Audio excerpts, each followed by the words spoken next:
Ji Vaheguru Ji Ka Khalsa, Vaheguru Ji Ki Fateh.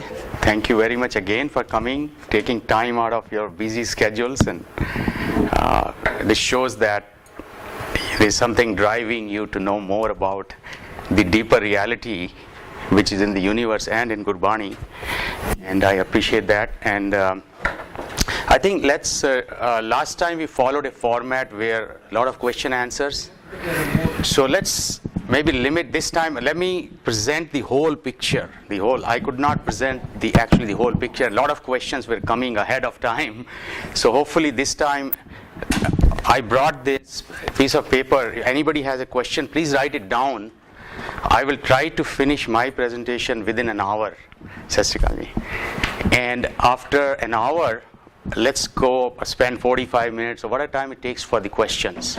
This way we get a complete picture first, and hopefully many of the questions will be answered once we have a complete picture. And that way we don't jump ahead with questions, and there is also a continuity in the presentation, so it's easy to get the message across. So I'll quickly revise what we did last time and then come to where we were. In 10 minutes I'll revise where we were, what we covered last time.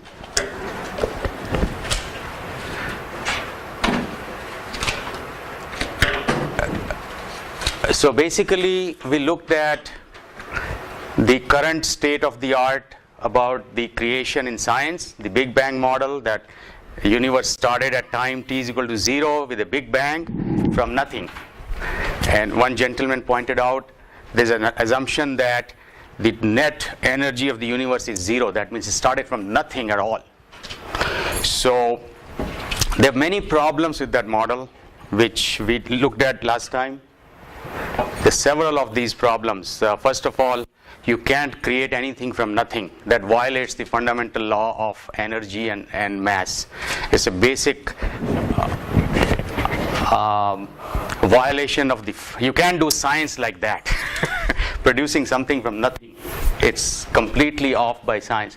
And then this model does not predict 96% of the universe. We don't know what that is. It predicts only 4%.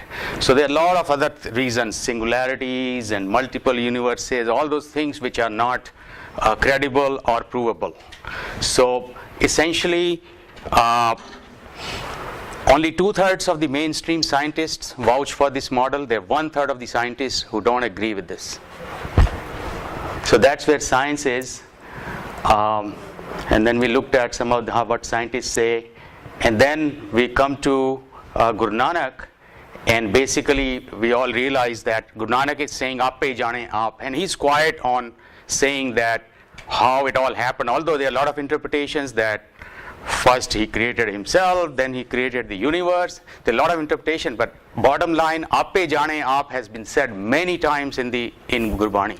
Means only he knows who he is, what he is, when he came, or when this thing whole happened. Aap pe jaane aap means saying that we can't say anything, essentially.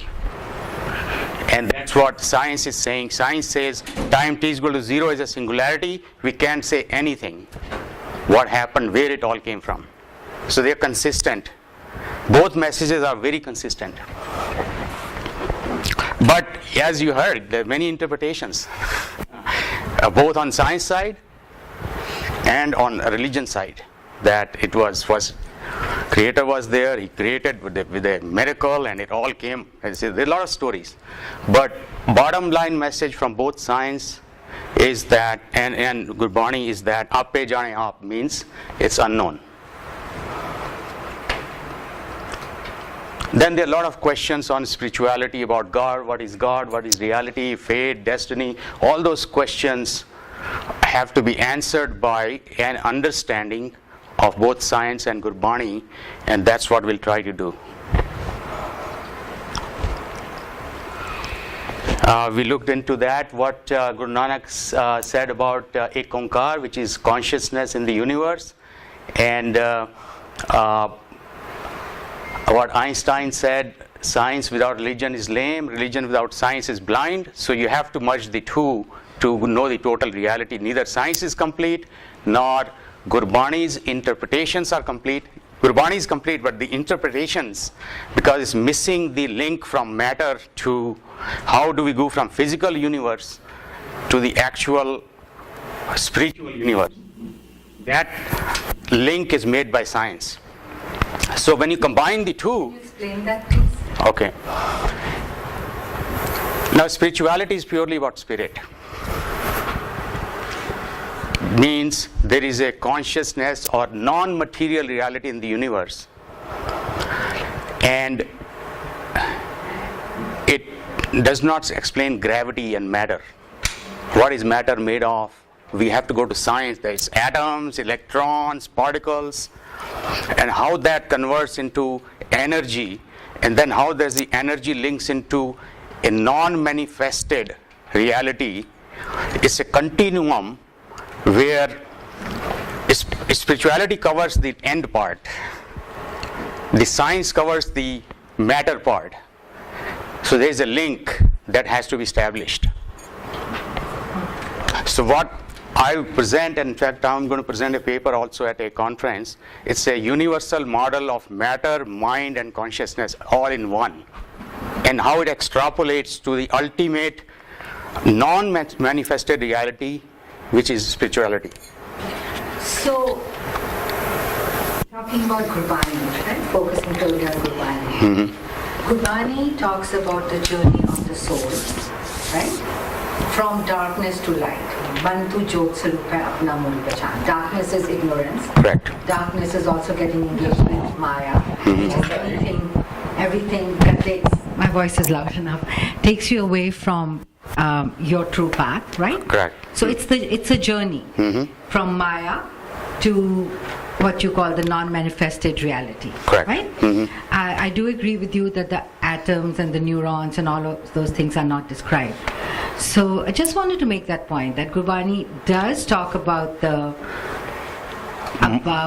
world and its lure. Correct. And the engagement of the spirit with material things, all of those things, right? Yeah. And helps us embark and stay on that journey, right? Correct. On that path. Yeah, correct. So what I'm saying that missing is the quantification of the material reality, which science does. It gives you it shows you how from M is mass to you go to E, which is the non-form. M has form, E has no form. So you go from form to formless. That link science makes, form to formless. And now Maya covers everything. Some people say, oh, illusion. Why do you say it's illusion? It's not illusion. Yeah, so Maya is, I'll come to that. Maya will come out to be a relative reality, which is temporal reality, means which changes with space and time. It's a material reality. So, anyway. My point is this, that spirituality, I can't speak to other traditions, but certainly in Gurbani, it may not be the same nomenclature, so to speak, the same semantics, but it definitely talks about our engagement with the material world and the journey of the soul from the material world to the spiritual world. Correct. So it talks about the interaction. It talks about the journey. The journey. And how to make that. Yeah. How our mental or mind perceives the material world. It talks about that. And the engagement of it. And the engagement, what do you do about it? How do you interact with it? But what it is made of, and what its properties are. Why is this thing solid and not? Why does matter have form? What are the nuclear forces binding, and how it's made of? And how it converts from here to non-form, that link science makes. Einstein made the link. Okay, so you can go from the fundamental reality, which is measurable, which is quantifiable to the billionth of a second, to the billionth of a gram, and how that converts into a nuclear reactor into an energy, and you have lights turning on your home. That science does. And science has that connection. Think of energy also as being part of the Maya, of the things that are quantifiable and that science deals with, but from energy to spirituality, I think there's still a big gap that neither side talks about. Correct. Science doesn't talk about it. Correct. It takes you up to energy, but energy is still part of the material universe. It doesn't really take the step beyond that. And as you hit the nail on the head, that's what is missing in science. So I don't see energy as being the same as spirituality at all. Energy is still very much part of Correct. non-spiritual world. Because mass, energy, and everything goes to zero at the extreme. So we'll discuss that. How does the link made? Because now you have to go from manifested to non-manifested reality. That's where the consciousness comes in. Okay, so let's keep on moving here. So all it says there, asank jap, asank. There are asank interpretations of Gurbani. Asank jap, asank tap. If you talk to different people, they will have interpretations of Gita. There, how many theses are written on Guru Granth Sahib and Gita and Mahabharata and all that? They all vary in some degree. So what science, or at least this model, tries to do is make a link between all of them. What is commonality between all of them? So, and that actually comes from Pure Guru ki Puri Sikhya, Jis Man Base So Sach Prekhya. So Puri Sikhya means the wholesome wisdom of Gurbani and the wholesome wisdom of science has to be combined. Then you come to reality or truth. And that's the overall theme of this whole effort. We looked into that, why it is so rare that Birla Bujhe Koi. Why it is so rare? It's because our senses and our mental capacities are limited. The frequency range and the amplitude range of our perceptions are very limited. We can't go below Planck scale. We can't go beyond universe scale. We can see 14 billion years, and we can see the Planck scale 10 to the power minus 35 meters, whatever. Now there's a lot of reality beyond that. 96% is beyond that, and science misses that. So, and that's the reason Birla Bujhe Koi. It is the hardest. This is, one should note why it is hard to realize that ultimate reality, because it's the simplest thing. It's so simple that's zero dimensional. We all think in 3 or 4 dimensions. We think on space, time, form, and we are, for generations, or we have our evolutions and genes are trained to see in 4 dimensions, and the actual reality is 0 dimensional. Ek Kankar has no dimensions. So that's why it's hardest for us to perceive it, for science to measure it, and it goes unaddressed. It's referred to as Chautha Pad in Gurbani. The ultimate reality, that Tura Avastha, it's called Chautha Pad. So do you... Yeah, address that. Yeah. How does it converge beyond where energy, mass, space, time, they all get to unmanifested state? That's probably you're referring to as the ultimate state of being. I was just wondering if there is an equivalent in science for that. About, yes, we call it 0 point state, which is Sun. Same thing as Sun. 0 point state is, we'll come to that. It'll come.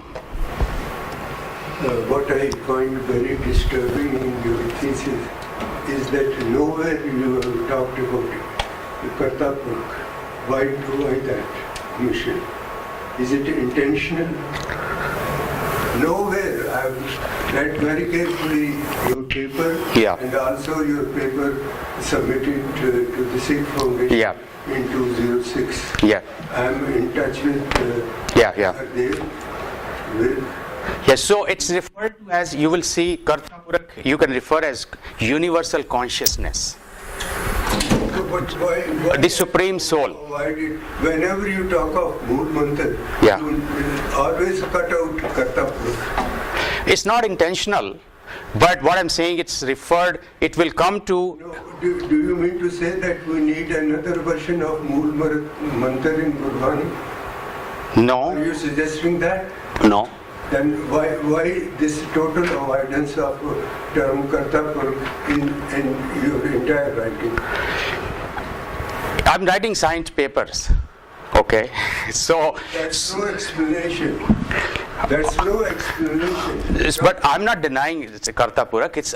Karta Purukh is an interpretation of the universal consciousness or the supreme soul, somebody call it. That is your interpretation.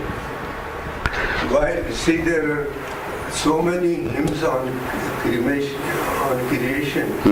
You have not touched any one of those. Basically, there are three types. What is Dhandukara, Sun, and Andaj. These are the three types of. Andaj is the X. Andaj is the egg, right? Just like that. So, I mean, I really am distressed by your thesis.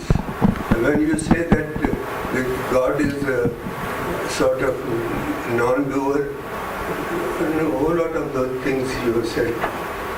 Let me repeat that. You see, the personal God is no place in science. That's well known. The God as a person, it is because science deals with the reality. But Sikhi is about devotion. The personal Vaheguru is the deepest reality. Yeah, that's but I it. can understand that you don't have to cover all the bases. It's okay. I think you are coming from the science side. Yeah. So, but that concept is not missed. You will see the concept of an overall universal consciousness, the Chetna. Also the creative force is what Uncle is trying to So that you can call that creator, you can call that Karta Purukh, you can call that Brahma, you can call that. No. It's beyond the semantics. See, one is consciousness, and one is the creative force. And I think what Uncle is saying is that perhaps you have not mentioned that. I haven't read your papers, so I cannot speak to that. But the creative force is behind even the consciousness. Yes, so that's the whole purpose here is creation and illusion. Is creator and creation and illusion or Maya, because You call Maya illusion? Maya is, I call it relative reality. I'll come to that. The two kind of realities, the absolute reality, which is the eternal and omnipresent, and it's beyond time. Now you can call it Karta Purukh, you can call it Brahma, you can call it Vaheguru, the creator, you can call it anything you want. But there's a common definition across all discipline is that there is an ultimate state of existence or being, which we call the absolute state, eternal and omnipresent, from which everything emanates, not creates, emanates, because that is an equivalent state of this also. We are seeing it in this state. If we are fully enlightened, we would see it in that state as well. So that state is not creating this, that's an equivalent state, a parallel state of being. It's just our realization creates the difference between the two. I can look at this built of atoms, built of electrons, and that's 99% empty space here. But only when I'm aware of that state, I look at it in that form. Now that state I can call it creator, because then I think in time. Oh, first that one, and then this one, and then there is in between there is a space and time, because we think in 4 dimensions. When we think in 4 dimensions and in personal biases, we have a creator because it has to look like a man. It has to have a person. A personal God is our creation. Yeah, I think the related aspect that you're probably not covering, and that's okay because you can come at it from different directions. But the part that's very similar to Gurdwara, and that personal relationship is love, devotion. Correct. That is kind of a God as a person. Yeah. How can we forget the hymns in SEGS? So, तू मेरा पिता, तू है मेरा माता, तू मेरा बंधु, तू मेरा भ्राता. Is not this personal relationship? Well, then Barney also. Samale, rizik dene wala, you know. But Barney also says, Kood Maya, Kood Parja, Kood Sab Sansar. No, that Yes, sir. two categories of reality according to Gurbani, if you don't mind that one. You have your own terms, Gurbani has its own terms. One is the Vyavharik reality. And Guru Tegh Bahadur's all Shabad can be interpreted according to that Vyavharik. Vyavharik is behavioral? Right. And the other is the Paramatmik, which is more on the spiritual side. Yeah. That reality really belongs to Brahma. That is the God. Yeah. But the Vyavharik. So I'm not talking about conduct here at all. The Vyavharik reality is, I'm not talking about here. I'm talking about the ultimate universal reality which is behind, which powers this, which powers this, which powers this, which powers that, which powers everything in the universe. I'm talking about that. Can I say something? That ultimate Professor reality. Josingh's paper on this in Gurbani, what is the concept of Paramasa, the ultimate reality. If you kindly go through that, here he talks essentially God as a Karta Purukh and as an individual. Well, Hukam is also, I'll basically, what will come to ultimate reality is Hukam. This universal law that governs every, not only conduct, it governs everything from matter, mind, universe, consciousness, everything. Hukam. Right. So, you can call Hukum Karta Purukh if you want, fine. But it will come to very fundamentally the universal law on which science is based and Gurbani is based.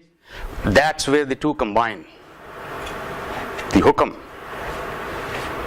And they will both converge on the state, ultimate state of reality as Sun. You have said anyway that Hukum sort of can correlate to Karta Purukh. We don't need to. If you want to, you can. On a personal level, you can.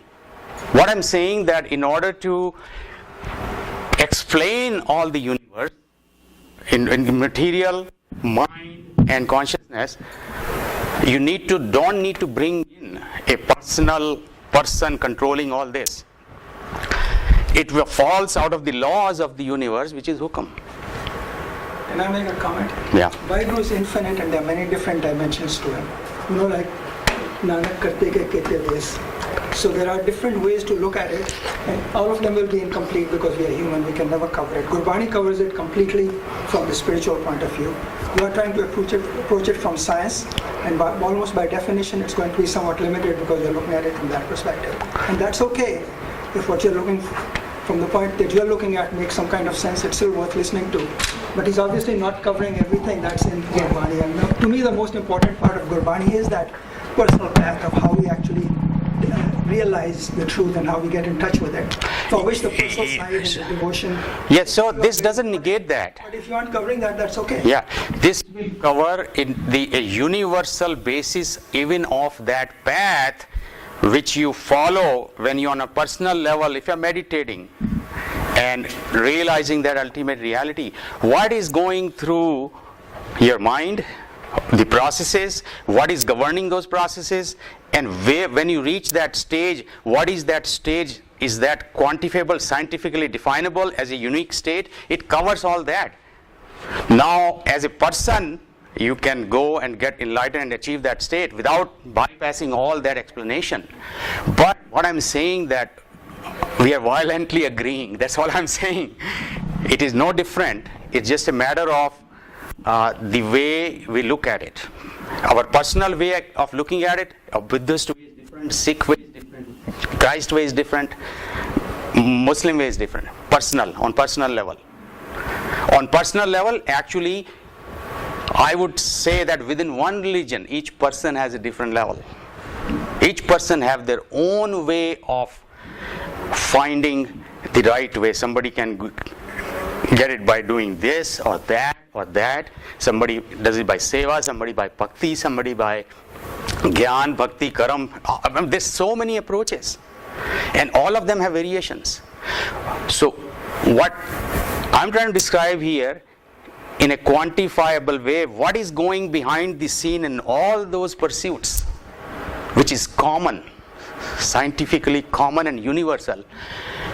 Even at a personal level, if Bhakti who is doing Bhakti and achieving, Kabir is doing that, or Guru Nanak is doing that, achieving that state on a personal level, what is going behind the scene scientifically from A to Z is what I'm talking about. There's an assumption that the scientific percept or point of view is the reality. And that I don't agree with you, but that's fine. I think I still like the fact that you're looking at it from that point of view. Two ways. So there are two ways. So actually there are two ways. The proof of that is, so I kept it quantifiable all the way. So the new recent observations of the universe, they're finding galaxies at 14 billion years where there should be no galaxies, are being predicted by this model. Okay, so I want to hear that. Keep going. Yeah. So what I'm saying, I'm not going completely subjective. You can, this personal way is completely subjective. And there's no way to verify whether it's right or wrong. But you're trying to say that the objective way is somehow more real or more universal. Yeah, the objective way. Go ahead anyway. No, I'm saying the both. I'm saying both. The subjective way is subjective because we don't know the objective basis behind it. And the objective way. The objective is limited because you don't know the spiritual basis behind it. Both ways. Both ways. So science is missing 96% because they don't know spirituality. So what I'm trying to say, you have to combine the two. Pure Guru ki puri Sikhya, which means That Pura over there, at least from the interpretations that I understand, is very different from the Pura about learning the scientific truths of it. Pura is, yes. But the idea that you need the scientific aspect. okay, so which one is perfect? Let's say all of us are having our own way of meditation, reaching that stage, and they're all different. Which one is perfect? That's where I'm coming to. There are Sank Jap, Asank Tap, Sank ways to do it. Somebody goes to Himalayas and try to find God. Is that the correct way? Is that what he's achieving? Somebody says, I am going to dance all day to find God. What's wrong with that? That's his personal way. But what's going in the mind and brain and in the fundamental processes underneath deeply, what's happening, that commonality among all these different subjective ways is to be found. Unless that is consistently done, why most of us fail to achieve that? Issues like this are being continuously discussed in Gurmat learning zone. I don't know whether you contribute to it or not. There is always an exchange between Dr. Vir, who is also BSc like you.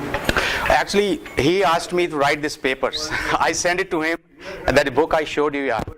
One of the questions which posed was that the concepts like Turiya Avastha, Chautha Pad, Brahm Gyan, Sun, Saj, Surat, Shabad, and many more pertaining to Gurmat have no equivalence in science. What is your response? And grace, and Uncle Grace, Nadar's another one. Right. So actually, Devinder Singh Chahal agreed to this point of view. Yeah, okay, let's be a grace. I know Inderji asked about, I have few slides on grace. I'll show you. I think we should hear what you're saying. Yeah. I want to understand the model, and I think it's very interesting to do that. Yeah. I don't agree with the part that says this is the more fundamental way of reality, but that's okay. That's okay, you know. I didn't say more. I think I'm saying, underlying reality is the spiritual side, and you're thinking it's the science side. No, That's okay. I'm not saying this versus that. I'm saying the wholesome approach which combines the two.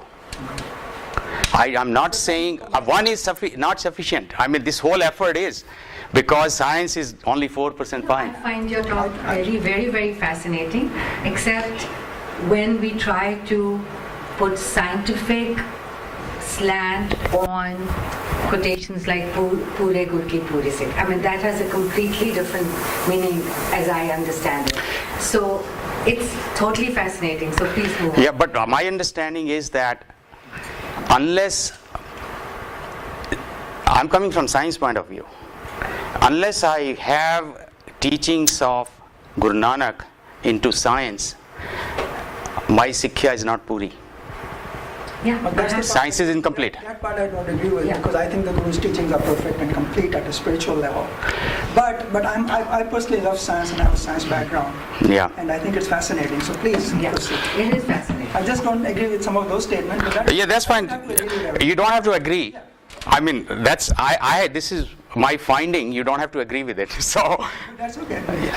okay, so, The term singularity finds very frequent mention in your paper. What exactly it is? singularity is what happens. There was a bit of discussion between Dr. Chan and Dr. Vivek. Yeah. And one point of view which was said was that the use of singularity as shown by my friend Vichaar is totally misplaced. This Yeah. is So let's take the questions because let me not depart from the basic message. Let's complete the picture. Some of those questions will be answered. So let me complete it. That way we'll come back to last 45 minutes we devote only to questions like that. So That's a good suggestion. Let's hear you out first. yeah. So let's make There's a the lot of value there, even if we don't agree with it. There's fascinating stuff. So let's see. yeah. You don't have to agree. I mean, agreement is personal, and it's based on personal fixations and personal beliefs. So Or our understanding of what Gurdwara tells us. correct, and that's all personal. So we're trying to keep the personal here out here. So that's why we have to bring mathematics or something which is non-personal, and which provides us. So anyway, we looked at this Guru Nanak model, or what it's a mathematical model. It's quantifiable, and it predicts all the what you're looking at. A picture of the galaxies, the farthest galaxies we have seen. Can you do a slideshow? What's that? Full screen. Oh, full sleeve. Okay.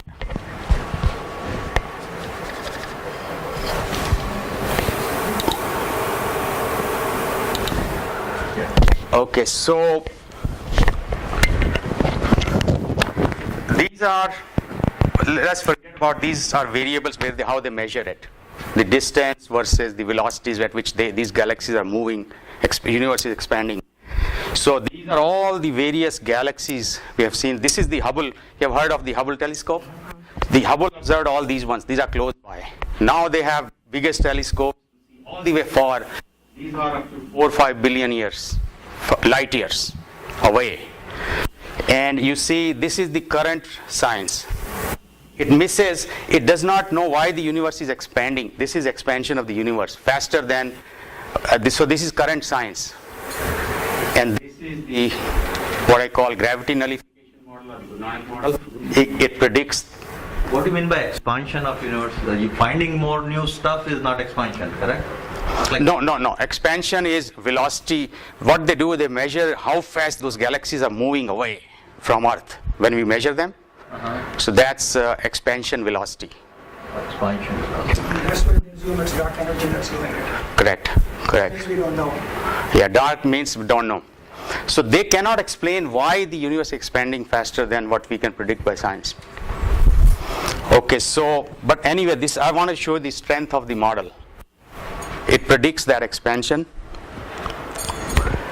Okay, and now this is the latest, 2-3 months ago, they found 2 galaxies, 2 or 4 or few galaxies, which are much farther away. This is like almost the beginning of the universe, where they were not even supposed to have that big galaxies, because they say the universe took 3-4 billion years before the galaxies came. It started from a 0 point, and it took time to build big galaxies. But now they found these. They say, they are just puzzled by this. How there are such big galaxies in the early universe, and this is what this GNM model predicts, right? And this is even beyond the prediction of the current science. It doesn't go that far. They have 14 billion. What GNM is. Guru Nanak model or gravity nullification model, which are I showed you the equations earlier. It's in my papers. The book has all the model. It's a mathematical model. So that's the power of this. So when you say that, what is the proof that this works?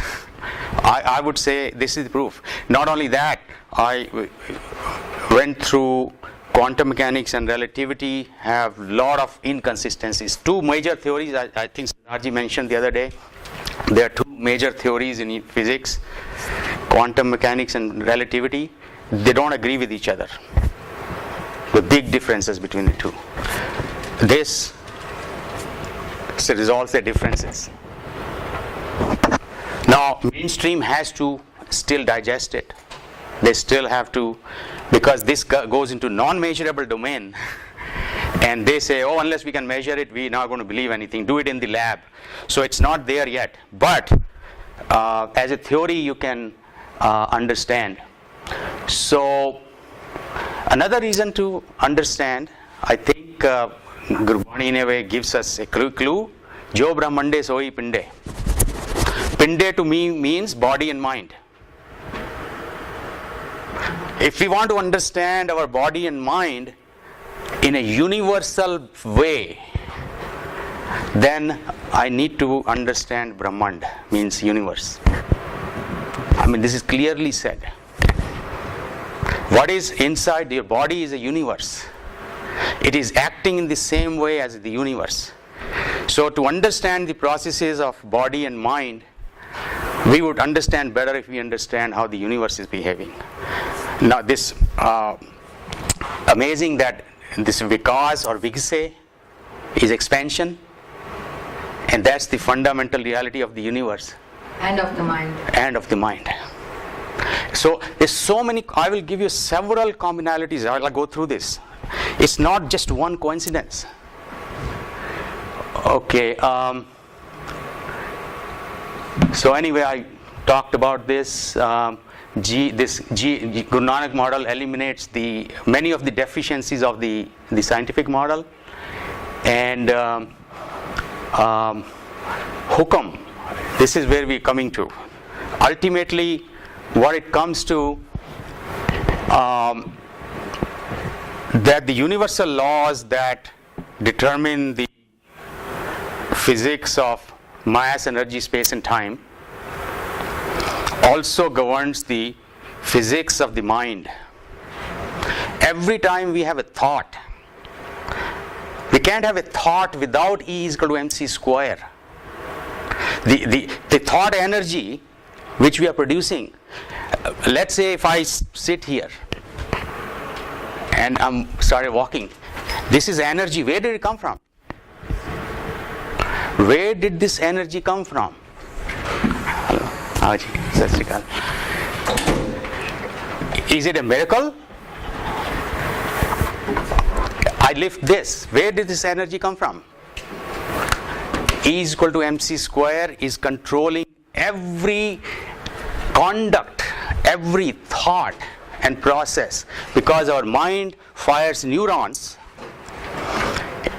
but this mass is so small. I calculated the mass. If we went on Mount Everest 1 billion times up and down, the energy used will use 1/1000th of a gram mass. A nuclear reactor produces 100,000 megawatts. You know how much fuel it uses? Very small. Now that is beyond our perception. We don't even measure. We can't even measure that. But the fact is, for me to get up and move, unless E is equal to mc square is true, I cannot do that. I can't even think. Any thought that comes to my mind has to follow that law. Is equal to mc square. This is Einstein basic. Are you saying some mass is being destroyed in the process of everything we do? It's not destroyed, it's converting back and forth. It's not being lost. It's mainly chemical energy which has to do everything. Every chemical process Electromechanical, that follows all chemical process also follow is equal to mc square. Let's say you have a solid mass and it converted to heat energy, it follows E is equal to mc square.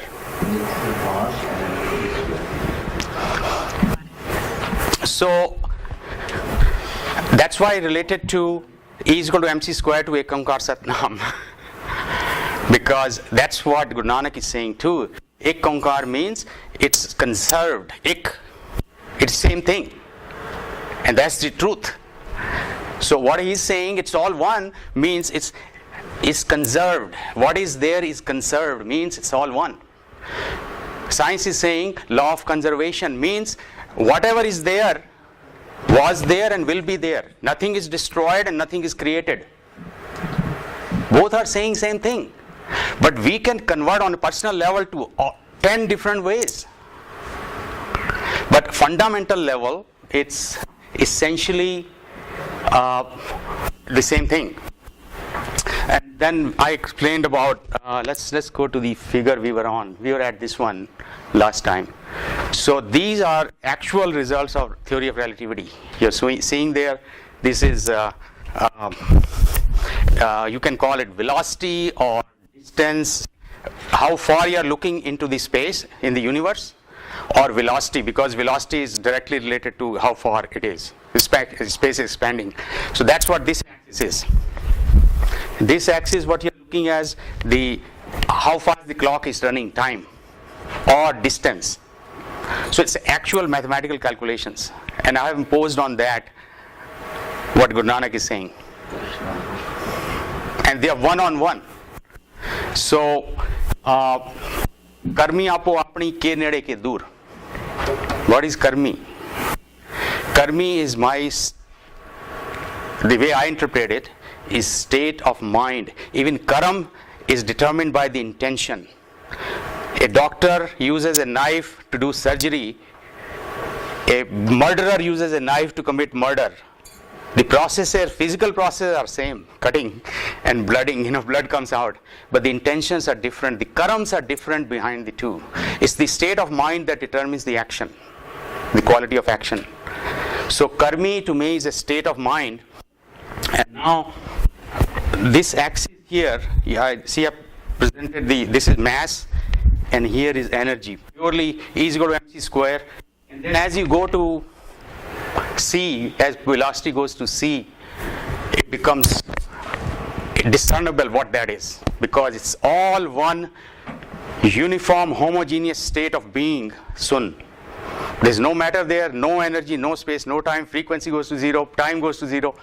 Now, to me that's the state they define as sun. Was karmi also meant deeds, or the only state of mind? Deeds, the intention behind the deeds is the karam. That's why this law of karma fails, that, I am doing good deed, lot of doing. Guru Nanak said, Jeta mange sehsa guna, shob kare sansar. That karam is bad, that is a sin. If you are doing good deeds but asking for a return, even the prayer, if you are asking, say, demand, it becomes insulting to God. Then you're saying, you have not given me what I am supposed to have, essentially. So it's the intention behind any deed that determines the karam. If you interpret theory of karma in that regard, it works. But otherwise you see a lot of good deeds people. Jesus got hanged. Guru Nanak was thrown stones. People who didn't like him. Buddha people used to spit on. Didn't they do right karam? Guru Gobind Singh Ji, he did all great deeds.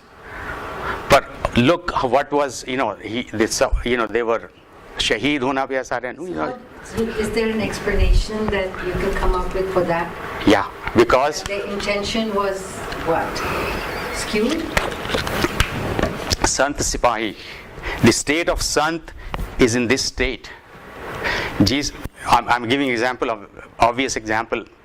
Jesus, when he was being hanged, for example, when they put nails, for a thought, for a moment he started doubting God, that, well, how come I did all these good deeds here, they're pulling nails in my hand. Then he immediately came back to realization that I got to be in the awakened state. So these people who are suffering through shahidi or whatever, they are in this state. Their mental state is so enlightened that they see this passing phase of being killed or coming back. Janam Maran is nothing.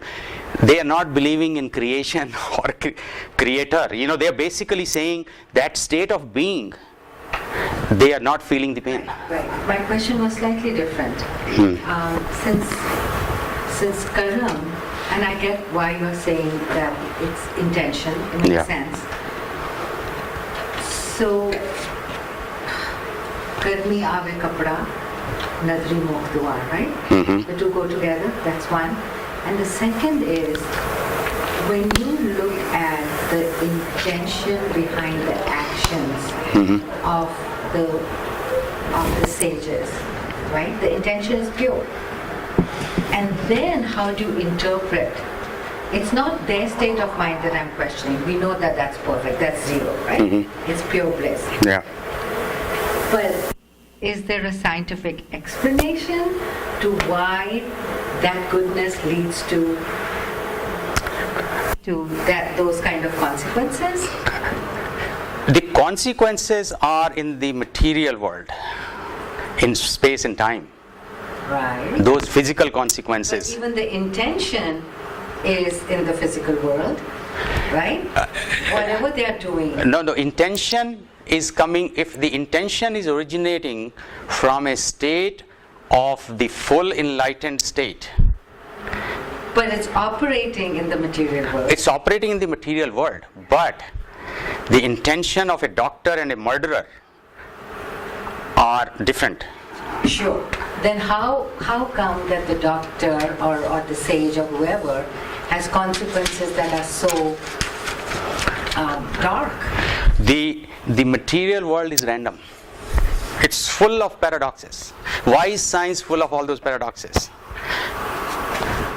I'll actually. So you said something very interesting. Material world is random. So everything that happens it's not causal, it's not cause and effect. It's really random, like accidents. But Gurbani says something completely different. Nanak, what is it? Anhoni hoy. Nanak, what is that line? Which you might remember it. Chinta taki kijiye jo Jan honi hoy. So then that says that there's nothing random. The world, what is happening in this space and time world, our material world, which is moving in fixed space and time, it's happening because of many forces which we don't know. It's happening from intentions when we, let's say, work. How many people at work are changing, impacting the human resources policies, the boss's policy, that a million things which we don't know what are impacting the outcome.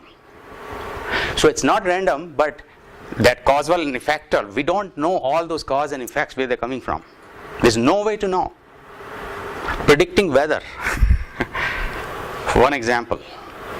These mass computers, supercomputers run for weeks to make predictions of weather, but still they don't know all the parameters that impact weather. So that was my point, that science doesn't have those answers. Science, it does not have the answers of all these million parameters that impact the outcome. Gurbani also includes those factors, Vaiguru's will, and our own past actions, in addition to all the external material factors. Correct. So the answer to your question, that in the material world, the consequences that are happening, why aren't they consistent with the intentions? Why does a great guy like Guru Gobind Singh Ji is getting the consequences of his family is being destroyed, and why is Jesus being hanged? So these are things happening, but within their state of mind, it's nothing. Yeah, that is it. I was just going by what you said, that I was questioning, is it random? Is it, wow, that's scary, it's random. It's not random. Yeah. Random is a word given to that you can't, just like dark. You don't know. Yeah. It's not random, but you don't know. Random is like, that it's chaotic. It's not chaotic. It is Newtonian laws work. But how, when a leaf falls from a tree, where it's going to go. There are 20 ways where the temperature and wind, how it flows. You don't know all those factors to predict its path, but it's not random. To us, it looks random. If we knew all those parameters, we would predict it right. But the deepest level of quantum mechanics is all statistical. It's not deterministic. Everything, Because it's an incomplete theory. you're saying everything is completely. This predicts actually the inner working of quantum mechanics. That's what I published papers, how you predict, how you take out statistics out of quantum mechanics. Because quantum mechanics is taking a snapshot, and again it does not know how to account for all those. So it's statistical. Anyway, so the reason I use this to block that is that this is the speed of light at this curve, right? And this is our much slower speed of light. In our world, we see speeds like satellites travels at 30,000 kilometers per hour. That's not even 1,000th of the speed of light. So our awareness is here. Our awareness of reality is in that little. This is the window of our actual perception of reality. So it looks random. Things look random, uncertain. Why this happened to me? Why? What should I do to make this perfect? So what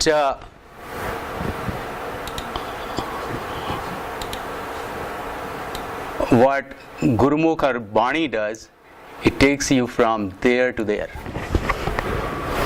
That's why this is home, this is humility, this is awareness increasing, this is surti, gati. Gati is speed. Apne karman ki gati main kya janu. That gati, when it reaches jyot level, which is light, V is equal to C. That's the jyot. मन तू ज्योत स्वरूप है अपना मूल पहचान. So the mool, that state which is indeterminable because space, time, mass, energy is zero. It's immeasurable. Now you call it spiritual state, you call it a physical state.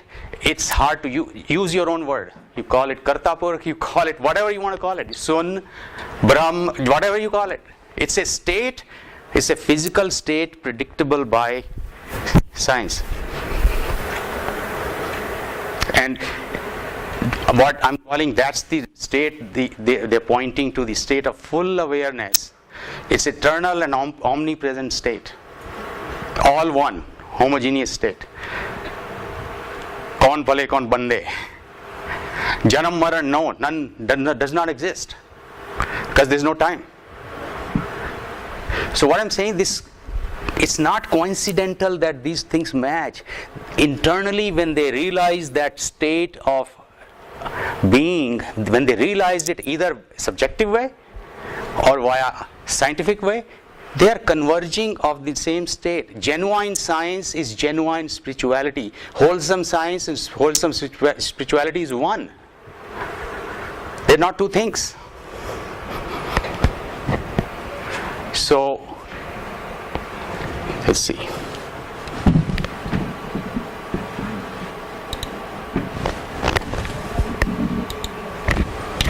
Okay, so let's keep moving. So it's the same curve. I have put it, instead of this way, I just raised it up. Sure. So, because we always think of what's up there, what's highest level. So I took that curve instead of this way. So the speed of light is this way and space-time is this way. And just to show how the higher states of consciousness go from this state of ego, death and birth, all these relative states of depending upon your state of awareness and its level, it can go all the way from Kam, Krodh, Moh, Lobh, Ahankar, which is the state of home, to the state of fully enlightenment of Sat, Santokh, Daya, Dharam, Dheeraj. So I'm basically trying to show the similarity between the two. What is meant by the total V oblique C equal to 1? What effect here? velocity, v is the actual velocity and c is the speed of light. So at this stage, which is the fully enlightened state, means light, it's all light. Enlightened means all light. V is equal to c. C is the speed of light. So essentially I'm trying to say that there are progressive states of consciousness, starting from material world consciousness, which is less than 1% of our whole consciousness, to all the way to universal consciousness, which is awareness and surti. Okay, so I'm coming to the grace part. I added these slides because Inderji wanted to ask how do we explain grace in scientific terms. So again, grace we can define as an implicate order. It's grace. It's God's grace, means it prevails the universe as internal and omnipresent grace. Now, most of us will call grace as a miracle. With God's grace, I won $1 million. It's like a miracle. We are very used to use the word grace as some very fortunate event that was given to me because of the grace of God. But grace, in this sense, is implicate order, and which is hukum. Order is law. Universal law, that's order is hukum. So that's showering on us,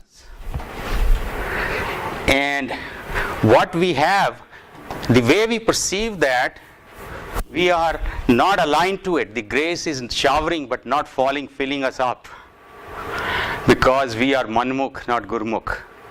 So this is a stage of gurmukh where we align ourselves to the gurmat, and this grace which is falling, we get connected to it, it fills us up.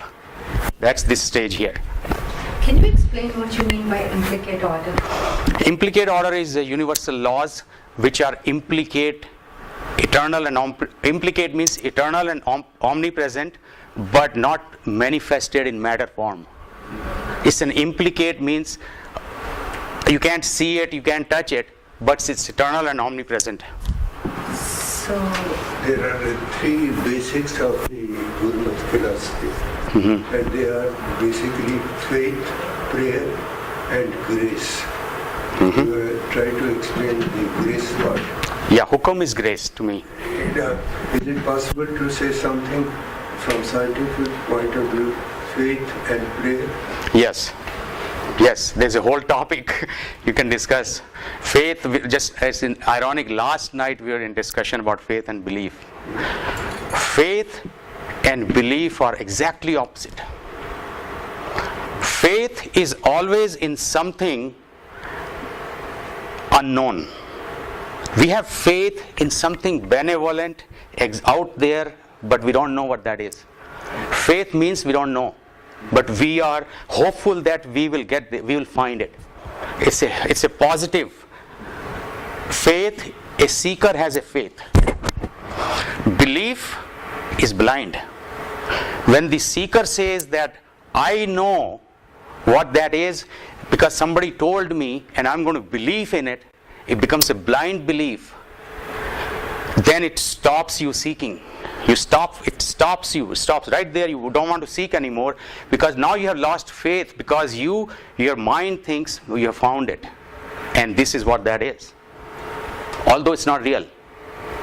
So belief is exactly opposite of faith. But in normal language, everybody says my faith is this, my faith is that. But somebody say my faith is faith has been downgraded to the point of a dogma, because they believe in something which is unproven, but just because it has been told to us, interpreted to us, and we have formulated a picture of it as a blind belief. What you're calling belief is often called blind faith. But that's a good distinction overall, whatever the terminology might be. Yeah. There is two dimensions. Faith will keep your curiosity alive, that there is something out there I have to find. Each moment of time you will seek once you have faith. Belief stops you. Belief says, okay, now I've been told to do Path Puja 3 times a day, and that'll get me there. Or I do this rituals, and I have blind belief in it. Last night somebody was giving an example. This lady was very afraid to go at night. So she's picturing that the God is with him traveling, while he's going there. So, and she's able to pass through. That's fine. She's using that as a belief, blind belief. But the day she gets hit by a crime, she will lose that blind faith. It'll go away. Because it's not true. It's just a psychological state to pass that through. So there's a big difference between belief and faith. And unfortunately, in religion, in our normal day language, they are misinterpreted as one. The exactly opposite. The Orthodox religion is based on belief. Rituals, do this, don't do, don't do, those kind of things. Or even the God itself. I mean, the definition of God according to religion, it's as a personal God, it's again a person has blind belief in it. That image that religion gives. But what is reality out there as universal reality? You can only have faith in and move towards it. All the entire Sikhism is based. The difference is Question of verses comes in. versus is this difference. The difference is this. Whenever there's an ism, any ism defines do's and don'ts. Christianity has 10 commandments, do's and don'ts. Each religion has don't kill, don't tell lies. Those are conduct related commandments. Ism is a conduct related commandments. Don't tell lies, Bapu ke 3 bandar, don't listen, which is bad, blah blah blah. It's a conduct. Gurmat is spirituality. It's awareness, raising awareness from inside of your inner awareness. How do I connect with the universe? Transcends religion. Yeah, it's implicate. It's implicate. I don't get what you mean by implicate. Let's not get confused. It's unmanifested. It's not conduct related. I think what you're saying is morality is very culturally determined. Yeah. But I think Gurmat does tell you a lot about actions, but it's core values. Yeah. Kam, krodh, lobh, moh, ankar. Yeah. It says achar is very important. Yeah. Upar sach achar. So it's Yeah. not saying that your actions don't matter. It's very important, but it's the core values and not the specific customs based on where you are and what society tells you. Correct. But the Compassion is important. Yeah. Dan dena specifically might not be because that's a ritual. yeah, but it also says कि जे तुसी दान दे रहे हो पर you're asking something for in return. Right. That's a sin. It also says that. जेता मंजे सहसा गुणा शोभ करे संसार. If you are asking something for return, it becomes a sin. चाहे किन्ने तुसी कर्म कर लो. Yeah.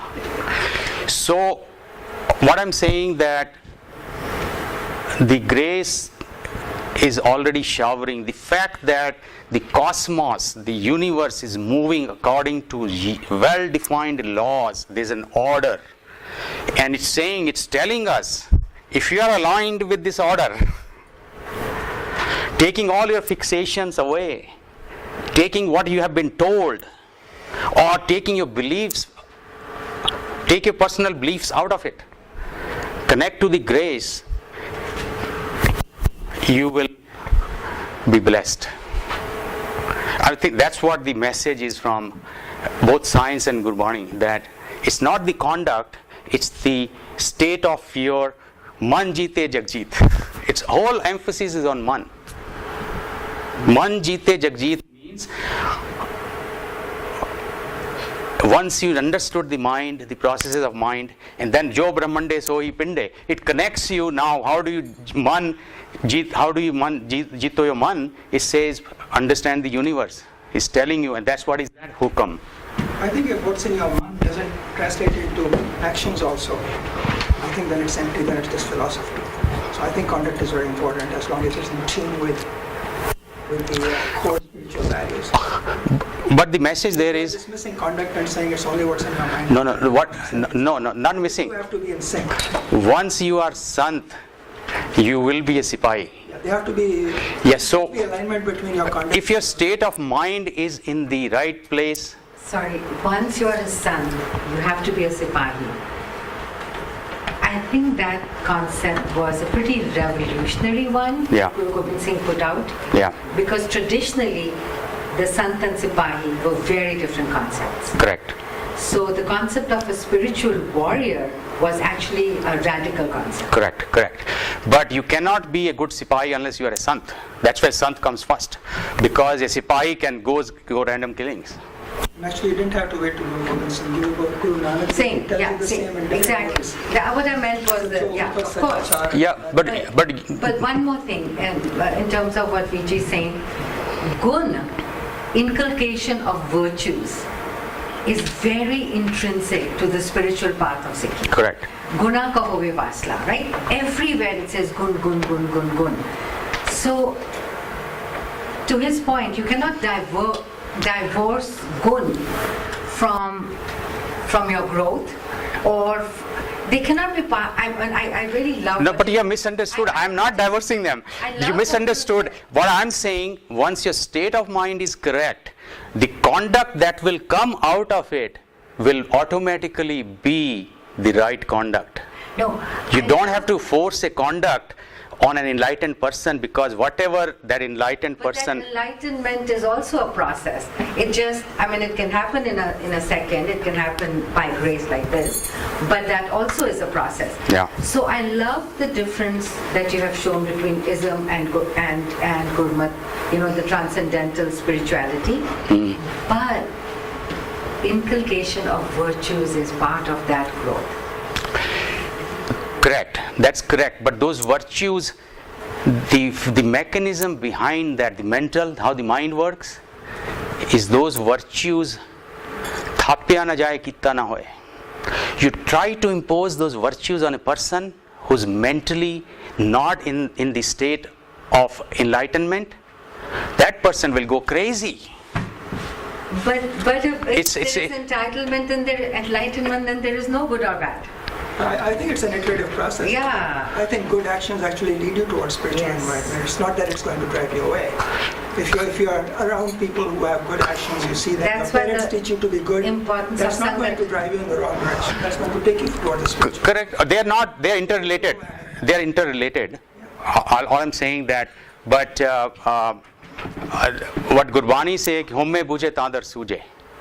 Once you are understand that homme or that enlightened state of dissolving the homme, now you don't have to worry about do's and don'ts, because whatever you will say, think, do will automatically. So what I'm saying, Gurbani has simplified it.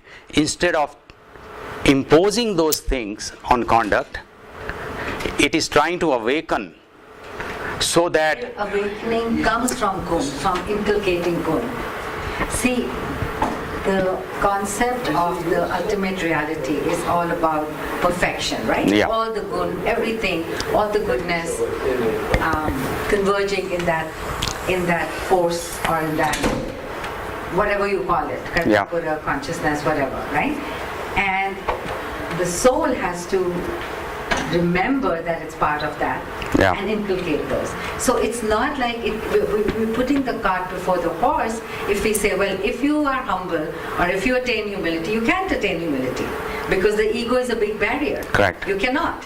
You cannot attain enlightenment because, again, yeah, ego is a big barrier. Correct. So in order to get rid of the ego, right, all those gun, all that seva, all of those things lead you to that. there's several ways on that path. Somebody does meditation, somebody does citation, Or somebody is seva, Meditation leads to big, or gyan is bhakti, karam. They lead you to the biggest ego ever. When you think that you are more spiritual, you do more part, you do more meditation, you do more simran. My God, the ego of such people is huge. So you said it. You said it. So what I'm saying, and you are saying, the state of mind is the fundamental.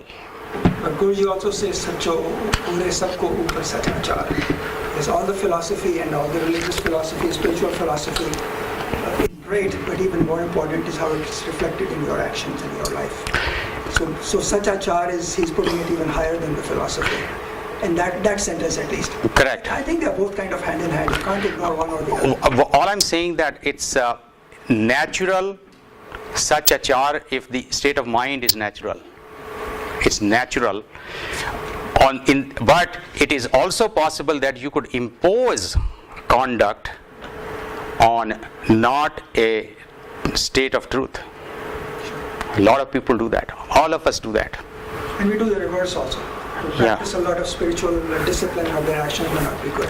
Correct. And there's obviously how many things in there. Yeah, correct. What I'm saying is both sides, you can't say one or the other. They are related. Hand in hand. They're related. An enlightened person, you can't stop him from showering love on others. Yeah, if it's not enlightened, It's not a conduct on his behalf. It's his natural. A flower will throw its smell, its fragrance.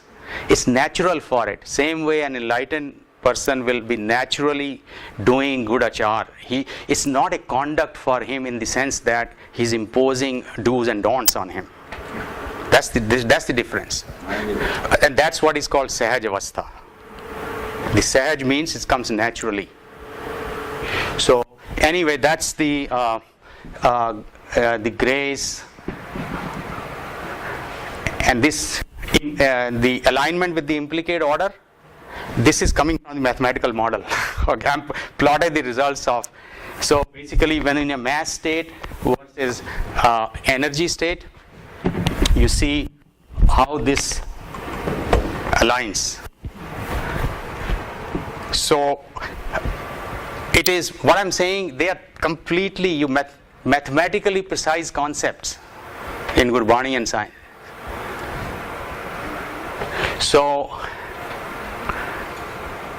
this just basically summarizes it. Einstein could not find it the ultimate solution because he said something missing. He called it the hidden factor. Buddha searched for it inside and he found it by renouncing the outer world. And Guru Nanak found it by renouncing the ego. Homme buje tadar suje. So, but Guru Nanak found a revolutionary concept that once you find this thing, Homme buje tadar suje, means you found solution to your conduct, solution to all those things. The 5 vices go away automatically once you do this. You don't go pursue each one of them. I have to such bolna hai. For those 5 things, such santokh, oh santokh, I have to santokh. You don't have to fight it to do it. Guru Nanak saying just go dissolve your home, they'll go away. He made it simple. But you have to recognize Home first. That's the hardest part. Announcing how much But you have to do That is the hardest. Even Work towards it. even the concept of homme is not clear to what that is. People call homme ki bada wo bhiman hai, bada karav hai, ghamand. Homme is considered with ghamand, But the actual Ahankar. That's a manifestation. ahankar. That's a But manifestation. but Ego is beyond that. but what scientifically it will tell you, even your material identity in this world is homme. Of course. Yes. The sense of self is home. Yeah, the identity, your physical material identity is homme. But there's a healthy ego. Separation from the And universal is common. Feeling separate from the universe. Correct. So if you are away from the state of ekonkar, that's homme. And that's where it has form. I can live with that. Yeah. So anyways, so there's some similarity. You can see how exactly they match with each other. Einstein said, God is subtle, but he is not malicious. Gurmat says, wherever I look, there I see him at the root of all things. He is the subtle and he is also the manifest. Einstein says, I am convinced that he does not play dice.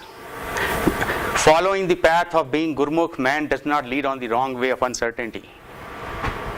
It's not dice. So, One by one. I mean, there are a lot of examples like this. With this. Dice could be a part of God's laws too, that certain things are statistical or can be random. That can be part of the law itself. As we discussed, the random means we don't know. No, but the actual random things like in evolution, the things that happen randomly, and that's a part of the law itself. That things can happen in a statistical way. Yeah, it could be, but he's talking about here is a mental uncertainty. Uncertainty in the state of mind. Physically in material world, yeah, of course, those random things because we don't know all the factors.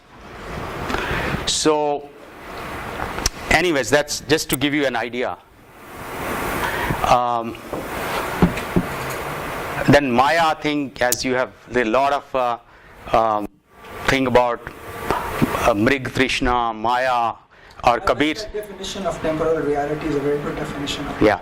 So, That's changing in temporal. correct. So, the Maya word, which is defined by in Gurbani, and of course Kabir says Maya also this what do you call it? Where you see water, mirage. It's there but not there. Maya is same thing. It's illusion. It's there now but it's not there next moment. Temporal reality, changing with time. So that's what is defined as Maya. And so if all that material reality is a Maya, that's why creation also and creator by way of definition becomes a temporal reality in our own minds.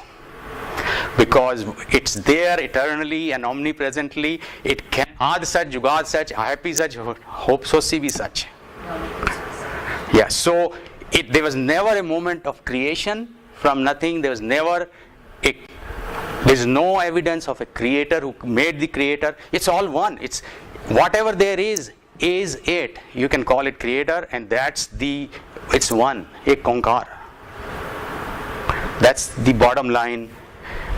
It comes to if we try to understand it both scientifically and spiritually.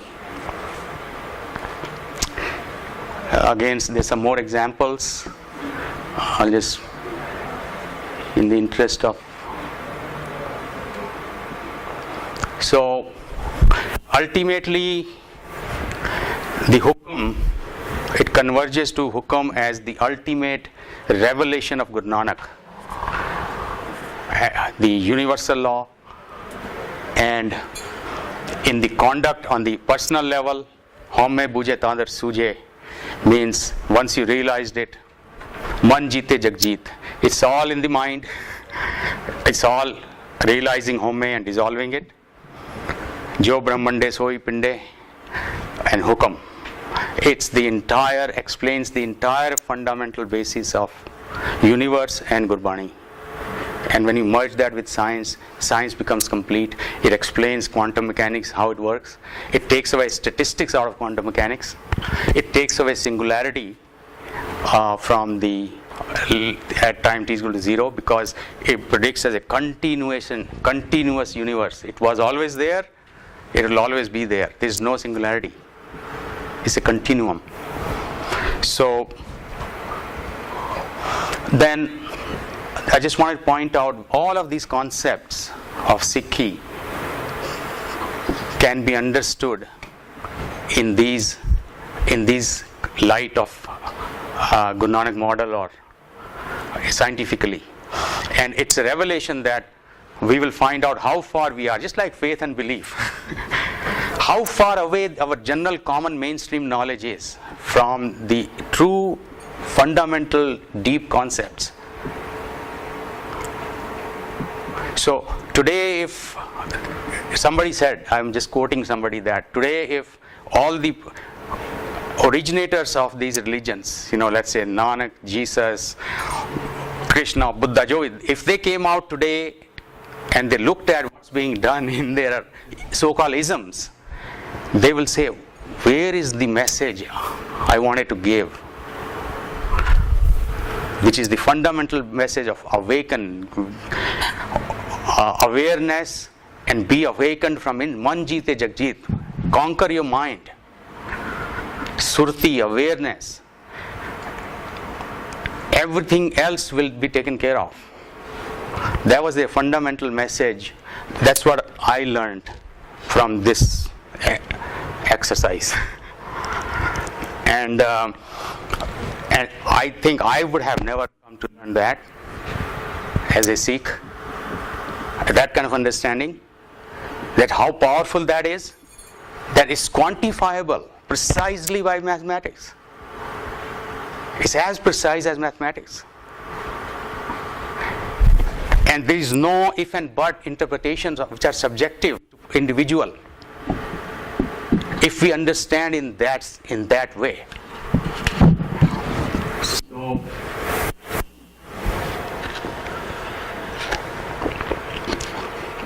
see, essentially that's what the conclusion I just mentioned. So we can take any more questions. I hope that answered the grace question which you were asking, although it did not answer in the common knowledge of grace, which is miracle.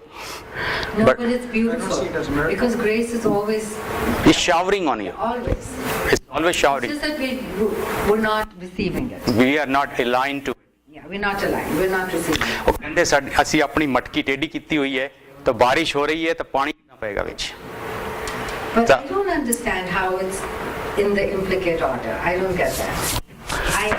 I understand that grace is always being showered, but how is it implicate? Okay, implicate here means free-willed existence, no cause and effect. Implicate means it's understood. there. Implicate means it's understood. It's there. Ki sabhang is the right word. That it's there by its own. Really? Huh. Yeah. Implicate means it's there by its own. Okay. Is sabhang the right word? Sabhang is self. Closer to it, maybe. Yeah. So that's the closest I could think. It's implicate. It's there, and that's the grace. And once we tap into it.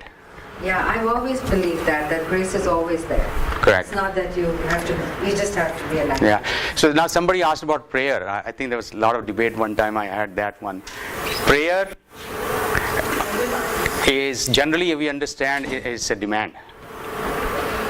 Mostly people believe that, oh, Rab to mang. If you're not getting something, jaake Rab to mang. In most places in Gurbani where the word ardas comes, it's more of a dialogue than asking for anything. Yeah. Stop to why who about his grace. Yeah. So unless. He's not asking for anything, he's just saying everything. Yeah. So anytime you're asking something in return, it's the opposite of spirituality. There are some examples where the Hindu ask like Hamli karo haath tera acha, pura vechit ki icha, and there are other examples like that. And also the bhaktas asking for Ghar ki gai and changi. So there are, as you can see, there are apparently conflicting messages. No. No? Because Different stages. there are different stages, exactly. Different context, different stages. But then it says, जिन इच्छा सब बुझाइयाँ. But that's different. एक पास है कि पूरियां करो चित्त की इच्छा, and जिन इच्छा सब बुझाइयाँ. That means that the ichhas are not there anymore. And That's also the when- only way they go away. See how about them to Exactly. Bolja Mangna se dukha kare. Yeah, If you ask for something without asking for why do itself, yeah, that's now true. that central core. But there are different stages. As a kid, you are So- preparing for everything. ਪਰ ਉਹ ਵੀ ਤਾਂ ਹੈਗਾ ਜਿਹੜਾ ਬਿਨ ਬੋਲਿਆ सब जानदा. Yeah. आगे कीजिए। I mean, if I take it to the extreme, I could say, and once I said that to somebody, he said, that's a very different way to look at it. I said, if you are demanding something from God, there could be no bigger insult to God in that. Because you are fundamentally questioning what He has given to you is not enough, and you know better than what He has given. Huh? No, because see, if you have this personal relationship, and that's what Sikh is about, inculcating a person, a friend, a parent, a brother, a best friend, right? Yeah. So I open my heart to the Guru on everything. Yeah, but the thing is, But it's not always asking. Sometimes it's gratitude, sometimes it's silence, sometimes it's Yeah. just being in the presence, but sometimes it's asking. yeah, but the, Asking with the understanding that, it's an innocent asking. It's Yes. not whether it is or not. yeah, Exactly. but it implies It's meant to be. If it's in, Isn't there a fundamental belief that he knows everything? he knows everything. What he's doing? Antaryami hai. If he is antaryami, how come Why do we have to you're questioning him? but still that's our need, No, right? As that's a your child. gain. That means you're actually thinking that he doesn't know what I need. I know. I know what you're saying, but the thing is, in that हाँ जी, age, सत श्री अकाल जी, सत श्री अकाल जी। You see, that's the way we have been brought up. Raised, yeah. That's how we've been raised for generations.